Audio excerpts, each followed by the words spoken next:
Mic-nya turunin dikit.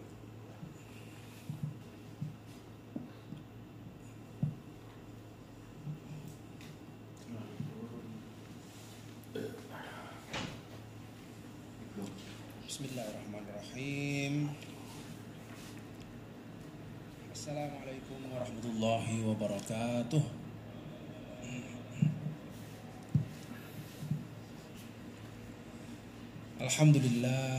Alhamdulillahi rabbil alamin. Alhamdulillahi hamdan katsiran thayyiban mubarakan fih. Ashhadu an la ilaha illallah wahdahu la syarika lah wa anna Muhammadan abduhu wa rasuluhu la nabiyya ba'dah. Allahumma salli wa sallim wa barik ala nabiyyina Muhammadin sadiqil wa'dil amin wa ala alihi wa sahbihi ajma'in.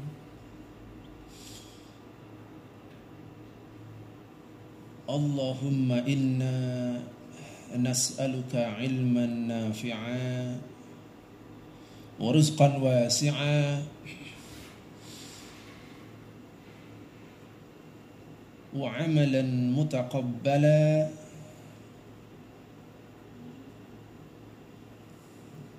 Rabbana la ilma lana illa ma 'allamtana innaka antal alimul hakim. Wa ba'd. Ma'asyiral muslimin, jamaah salat zuhur yang dimuliakan Allah Subhanahu wa taala. Selalu kita panjatkan puji kepada Allah Subhanahu wa taala atas semua hal yang berlaku pada kita kini, dulu maupun yang akan datang. Alhamdulillahi rabbil alamin. Jadi kita ucapkan alhamdu itu sebagai pujian kepada Allah Subhanahu wa taala. Al di situ menunjukkan lil istighraq. Jadi pujian kepada Allah Subhanahu wa taala itu menyeluruh, ya, total. Alhamdu, bukan hamdun lillah, tapi di situ alhamdulillah. Semua pujian kita, ya, total. Jadi alhamdulillah tidak diucapkan alhamdulillah sudah mendingan. Alhamdulillah sudah mendingan. Alhamdulillah mutlak. Nah, gitu ya. Jadi semua hal yang berlaku pada kita tidak punya alasan untuk tidak mengucapkan alhamdulillah. Jadi apa yang kita minta kepada Allah, baik yang diberikan maupun yang diberikan tanpa kita minta, ya, maka kita ucapkan alhamdulillah. Ada nikmat-nikmat yang kita minta, yang kita mohonkan, kita doa, ya, diijabah oleh Allah. Ada bahkan yang mungkin tidak pernah terlintas, ya, tidak pernah terlintas kita untuk meminta. Misalnya oksigen, kita nggak pernah minta, ya Allah karunia kepada kami oksigen, tanpa pernah kita minta, ya, tidak pernah putus oksigen yang kita hirup. Jadi tidak ada untuk tidak mengucap alhamdulillah. Salawat salam kita ucapkan kepada Nabi Muhammad sallallahu alaihi wasallam. Hadirin wal hadirat, jamaah dan peserta kajian hari Rabu di Masjid Al-Mahkamah rahimakumullah. Insyaallah pertemuan ini kita akan melanjutkan apa yang sudah kita baca pada pertemuan sebelumnya, di mana kita masih membaca atau mempelajari, ya, memutalaah dalam bab toharoh, ya, dalam bab toharoh. Bagiannya adalah bagian mandi. Jadi toharoh kemarin kita sudah membaca bagian tentang wudhu, ya. Sekarang masuk kepada mandi. Jadi ini dua hal sebagai bentuk kita bersuci dari hadas. Ada wudhu, ada mandi. Nah, mandi di dalam fikih itu menyiram air ke seluruh tubuh, seluruhnya. Jadi kalau mandi cuma kepala ke bawah, rambutnya enggak, itu dalam terminologi fikih enggak disebut mandi. Nah, baik mandi itu wajib maupun mandi itu sunnah. Misalnya mandi sunnah mau ihram, mandi sunnah mau sholat Jumat, ya, mandi sunnah apalagi. Nah, walaupun dia mandinya sifatnya sunnah, tapi yang namanya mandi itu seluruhnya. Wah, ini mandi sunnah aja nih, mau sholat Jumat, mandi kepala ke bawah aja, muka aja ke bawah, kepalanya mah kering, nggak dimandiin. Itu bukan mandi dalam arti, dalam terminologi fikih, ya. Itu mandi kita aja, bukan mandi basah, mandi kita. Jadi al-ghuslu maknahu ta'mimul badan bil ma'. Ta'mim itu menyeluruh semuanya, ya. Seluruh badan, seluruh anggota badan. Bil ma'i dengan air. Nah, kita sudah baca kemarin tentang makna mandi, kemudian hal-hal yang mewajibkan kita untuk mandi, wajib kan sudah. Ada beberapa hal kemarin, di antaranya keluarnya sperma karena syahwat, ya. Kalau keluar sperma bukan karena syahwat, ya, misalnya karena kedinginan, terlalu dingin atau karena penyakit tertentu, nah itu tidak wajib mandi. Kemudian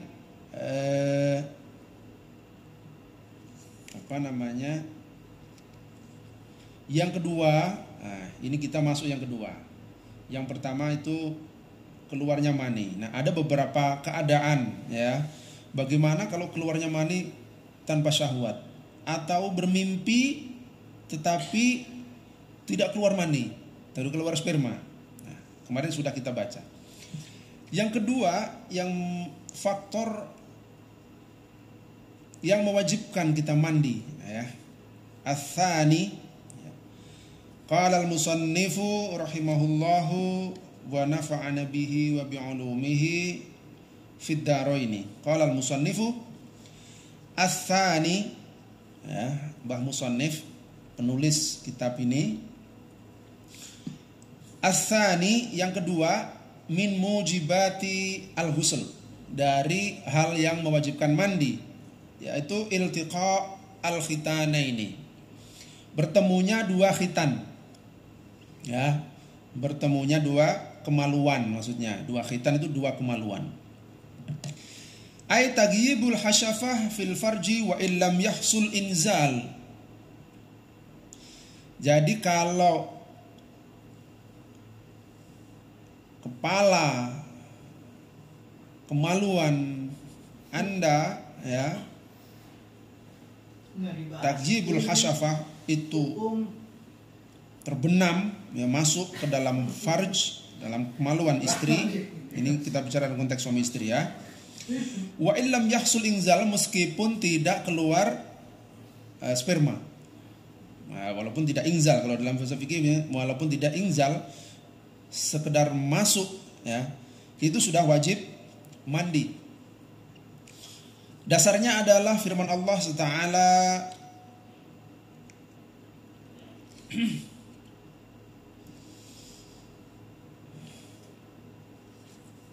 di dalam bismillah, mana tadi? Liqaulihi ta'ala wa in kuntum junuban fattaharu. Wa in kuntum junuban fattaharu. Apabila kalian dalam keadaan junub, fattaharu, maka bersucilah. Ya. Jadi masuknya kepala, batang kemaluan atau kepala masuk, ya, ke dalam farj, kemaluan istri, kemaluan wanita, itu menjadi faktor wajibnya mandi meskipun tidak keluar sperma. Dalilnya itu tadi firman Allah Subhanahu wa ta'ala, wa in kuntum junuban fattahharu.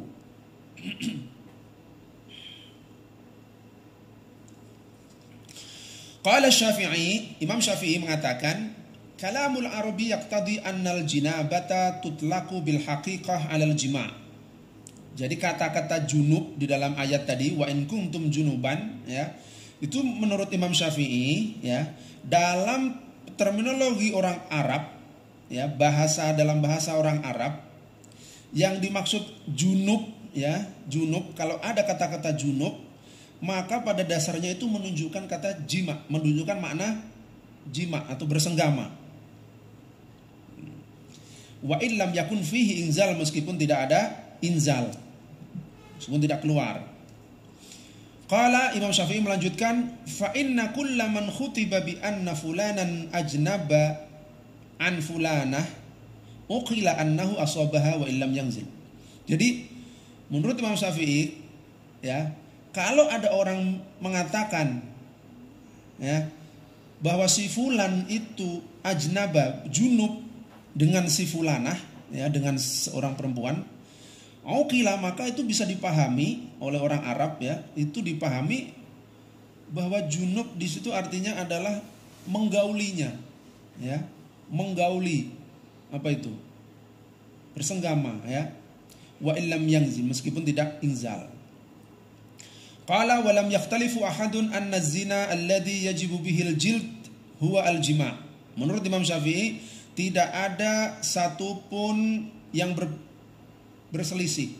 Nah, tidak ada satupun yang menyelisihi pendapat bahwa perbuatan zina, ya, yang wajib yang ancaman hukumnya adalah dijilid, itu adalah al-jima'. Ya, walau lam yakun minhu inzal, meskipun tidak ada inzal. Jelas ya. Selain ayat tadi, ada hadis dari Abu Hurairah radhiyallahu anhu yang mengatakan anna Rasulullah sallallahu alaihi wasallam qala idza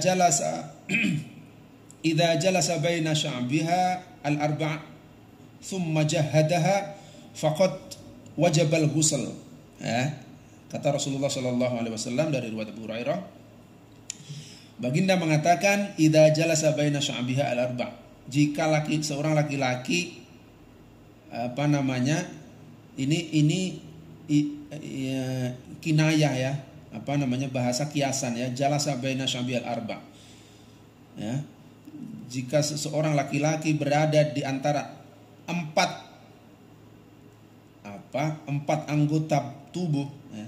Asy'abul arba' itu dua tangan, dua kaki, ya. Maksudnya kalau laki-laki itu menggauli perempuan, begitu maksudnya, ya, summa jahadha, ya, kemudian dia menggaulinya, faqad wajibal ghusl, maka wajib buat dia untuk mandi. Anzala am lam yanzil, apakah dia itu keluar sperma ataupun tidak, nah, itu mandi.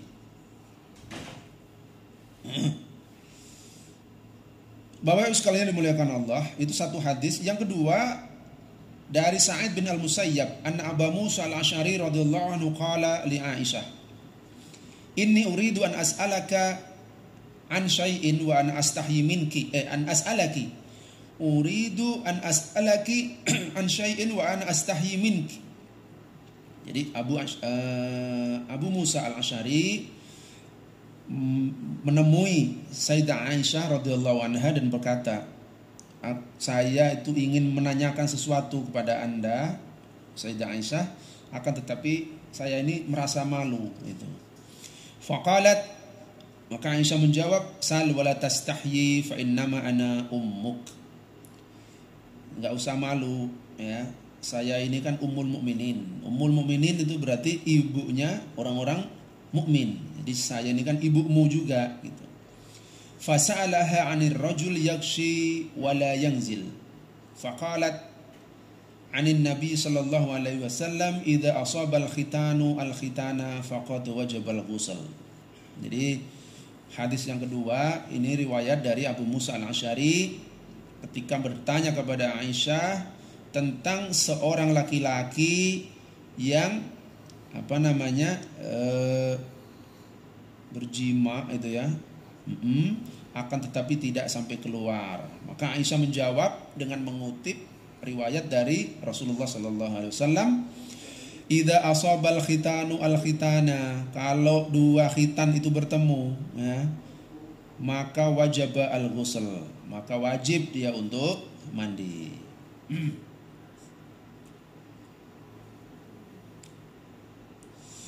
Rawahu Ahmad wa Malik bi alfadin mukhtalifah.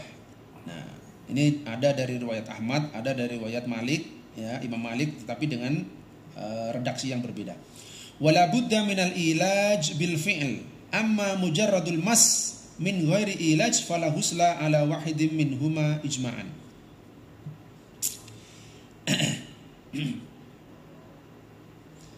Di sini disyaratkan, ya, bahwa kepala kemaluannya itu benar-benar masuk, bil fi'li, ya, masuk, benar-benar masuk.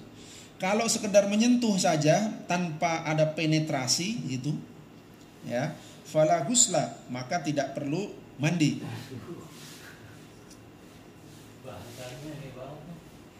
Ijma'an, ini sebagai ijma' para ulama. Fala ghusla ala wahidin minhuma, maka baik laki-laki maupun perempuannya tidak perlu mandi kalau cuma almas itu cuma menyentuh, tidak ada penetrasi. Ya. Jelas. Baik. Yang ketiga, qala al-musannifu ats-tsalitsu inqita'ul haidhi wan nifas. Jadi kalau yang pertama keluarnya sperma dengan syahwat, yang kedua bersenggama, ya, walaupun tidak keluar sperma. Yang ketiga inqita'ul haid wan nifas. Yang ketiga itu berhentinya darah haid dan nifas. Jadi kalau sudah berhenti haid, dia wajib mandi. Ya. Liqaulillahi ta'ala wala taqrabuhunna hatta yatuhur fa idza tatahharna fa'tuhunna min haitsu amarakumullah. Dan Allah mengatakan, janganlah engkau atau kalian mendekati mereka, perempuan-perempuan atau istri-istrimu, sehingga mereka suci. Faida tatoharna, tatkala mereka sudah suci, maka datangilah mereka min haitsu amarakumullah, dengan cara sebagaimana diperintahkan oleh Allah Ta'ala. Waliqauli Rasulullah sallallahu alaihi wasallam, yang kedua dalilnya adalah dari hadis dari riwayat dari Rasulullah sallallahu alaihi wasallam li Fatimah binti Abi Hubaish radhiyallahu anha. Ya. Jadi Rasulullah berkata kepada Fatimah binti Abi Hubaish. Baginda mengatakan, da'i salata qadral ayyam allati kunti tahdina fiha thumma igtasili wa shalli. Kata Rasulullah, tinggalkan salat qadral ayyam allati kunti tahidina fiha, sebanyak hari di mana kamu haid. Kalau kamu haidnya 1 minggu, tinggalkan sholat 1 minggu. 2 minggu, ya, ada nggak yang 2 minggu? Ya, summa tasili wa sholli, setelah putus berhenti keluarnya haid, maka mandilah lalu sholatlah kembali. Muttafaqun alaihi. Wa hadza wa in kana waridan fil haid illa anna an-nifasa kal haid bi ijma'is sahabah. Nah, meskipun hadis Rasulullah SAW ini terkait dengan masalah haid, akan tetapi hukumnya itu berlaku juga untuk nifas. Ya, nifas itu darah yang keluar setelah melahirkan, ya, itu darah nifas. Nah, hukumnya sama dengan haid. Ketika selesai nifasnya, berhenti nifasnya, mandi. Fa'in waladat walam tar ad-dam faqila 'alaiha al-ghusl. Kalau ada perempuan melahirkan tapi dia enggak ada melihat air, enggak ada melihat darah, enggak keluar nifas, enggak keluar darah, maka ada pendapat yang mengatakan dia wajib mandi. fa 'alaiha al-ghusl wa qila la ghusla 'alaiha. Ada juga pendapat yang menyatakan dia tidak perlu mandi. Walam yarud nassun fi dzalik, tidak ada teks ya yang menjelaskan tentang hukum dalam keadaan seperti ini. Baik Bapak Ibu yang dirahmati Allah SWT. Yang terakhir ya, masih dua. Yang keempat. Yang keempat, faktor yang mewajibkan mandi, yaitu al-mautu, mati. Idza matal muslimu wajib taghsiluhu ijma'an. Kalau ada orang Islam meninggal ya, maka wajib memandikannya ijma'an. Ya, itu merupakan ijma', kesepakatan ulama. Taghsiluhu, memandikannya. Jadi kalau ghusluhu itu mandi. Kalau orang hidup bisa ghusluhu, mandi sendiri. Tapi kalau orang mati itu taghsil, karena di situ kata kerjanya ghassala yughassilu, artinya ada pelaku yang memandikan. Ya, itu bahasa Arab. Jadi fi'il itu ada yang lazim, ada yang muta'ati. Nah, ini masuk kategori muta'ati. Ya. Fi'il, kata kerja kalau yang lazim ya ghassala yaghsil, mandi biasa. Tapi kalau yang muta'ati itu ibaratnya kalau kita bilang ada objeknya, memandikan. Ghassala yughassilu taghsil, maka bahasa digunakan taghsil. Wajaba taghsiluhu, harus dimandikan. Karena orang mati nggak mungkin mandi sendiri, gitu ya. Nah, kalau ada orang Islam saudara kita meninggal, kita berkewajiban untuk memandikannya. Itu ijma'. Ala tafsilin ya'ti fi maudhihi, nanti akan dibahas dalam pembahasan tersendiri secara lebih detail. Ada nanti ya bab tentang mati, bab tentang menangani orang mati, kewajiban menangani orang mati apa saja ya, memandikan, mengkafani, menyolatkan dan lain sebagainya. Nah, itu nanti dibahas tersendiri, termasuk memandikannya. Al-khamis, yang terakhir, al-kafiru idza aslama. Nah, kalau orang masuk Islam ya, dia wajib mandi. Qala al-musannifu al-khamisu al-kafiru idza aslama. Idza aslama al-kafiru yajibu alaihi al-ghusl. Li hadis Abi Hurairah radhiyallahu anhu anna Sumamata al-Hanafi usir. Wa kana an-nabiyyu yaghdu ilaihi fa yaqulu ma 'indaka ya Sumamah. Jadi ini ceritanya dalam hadis Abu Hurairah ini diceritakan ada seorang bernama Sumamah al-Hanafi, yaitu orang kafir, usir itu ditawan, menjadi tawanan ya. Tawanan, bukan sandra. Kalau sandra itu ngambil jadi sandra. Ini tawanan, kalau perang dia menjadi tawanan. Nah, lalu baginda Rasulullah SAW pada suatu pagi menjenguknya, menengok ya, tawanannya ditengok. Lalu ditanya, ma'indaka ya Sumamah. Maksudnya ma'indaka itu ya, kamu maunya bagaimana? Nah, gitu ya. Kalau bahasa ini ya, ma'indaka, apa yang kamu punya ya Sumamah. Tapi maksudnya bagaimana? Kamu maunya ini bagaimana? Kamu sudah ditawan. Fayaqulu, Sumamah menjawab kepada Rasulullah sallallahu alaihi wasallam, in taqtulu dza damin wa in tamnun ala syakirin wa in turidil mala nu'tika minhu ma syi'ta. Jawabannya Sumamah kepada Rasulullah, wahai Muhammad, kalau kamu ingin membunuh ya, maka kamu akan membunuh orang yang sudah berdamai. Zadamin itu maksudnya sudah tidak berperang, darahnya sudah terjaga. Dam itu darah ya. Zadamin orang sudah darahnya sudah terjaga. Jadi kalau orang masih perang itu kan kafir harbi. Kalau ini udah zimmi, yang sudah terjaga darahnya. tidak diperangi. Kalau kamu mau membunuh, berarti kamu membunuh orang yang sudah damai, tidak lagi perang. Kata Sumamah. Nah, kalau kamu mau membebaskan Tamnun Muhammad, Tamnun ala syakirin, maka sesungguhnya kamu akan membebaskan orang yang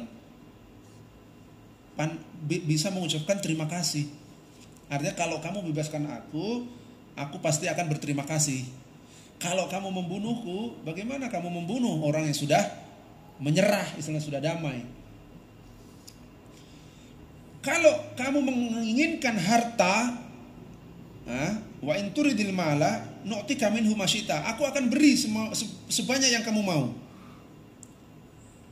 kata Sumamah. Wa kana ashabur Rasul sallallahu alaihi wasallam yuhibbuna al-fida'a wa yaquluna. Nah, para sahabat itu sebenarnya lebih senang Sumamah ini bayar tebusan. Ya, lebih senang kalau Sumamah ini bayar tebusan, kan untung dapat uang kan, ada tebusan kan, lumayan. Yuhibbuna al-fida' wa yaquluna ma nasna'u biqatli hadza. Ngapain juga kita bunuh orang macam ini, katanya kan. Para sahabat itu berpikirnya begitu. Ma nasna'u biqatli hadza. Famarra alaihi Rasulullah sallallahu alaihi wasallam. Nah, kemudian pada hari berikutnya Nabi mendatangi Sumamah lagi, fa aslama, dan pada hari itu Sumamah memeluk Islam. Fahallahu wa ba'atsa bi ila haid Abi Talhah wa amarahu ay yaghtasil. Lalu Sumamah dibebaskan, ya, wa ba'atsa bihi ila haid, lalu diperintahkan untuk menuju tamannya Abu Talhah, wa amarahu ay yaghtasil, dan dia diperintahkan untuk mandi di sana. Jadi tamannya Abu Talhah itu ada sumurnya atau ada telaganya, ya, ada kolamnya, di situ dipakai untuk bersuci, untuk mandi, ya. Rasulullah juga sering minum dari situ, berwudu dari situ. Nah, kalau tidak salah ini kalau yang ke Masjid Nabawi itu ada petilasannya, bekas sumurnya Abu Talhah. Jadi dulu di bagian utara Masjid Nabawi. Masjid Nabawi itu menghadap kemana tuh? Menghadap ke Mekah. Mekah kan sebelah selatannya kan, Madinah utaranya, ya. Ya. Jadi sebelah utara, ya, sebelah utaranya masjid. Yang begitu masjid proyek pembangunan dan pelebaran, nah ini masuk di dalam kompleks masjid. Kalau Bapak Ibu kunjung ke sana, ada tempatnya, ya, sumurnya Abu Talhah dulu. Tapi sudah nggak berupa sumur, sudah ditutup pakai keramik gini. Cuma di situ ada ininya. Kalau ziarah ada yang menjelaskan ini dulu sumurnya Abu Talhah. Ada tamannya dulu di sini, kebunnya maksudnya.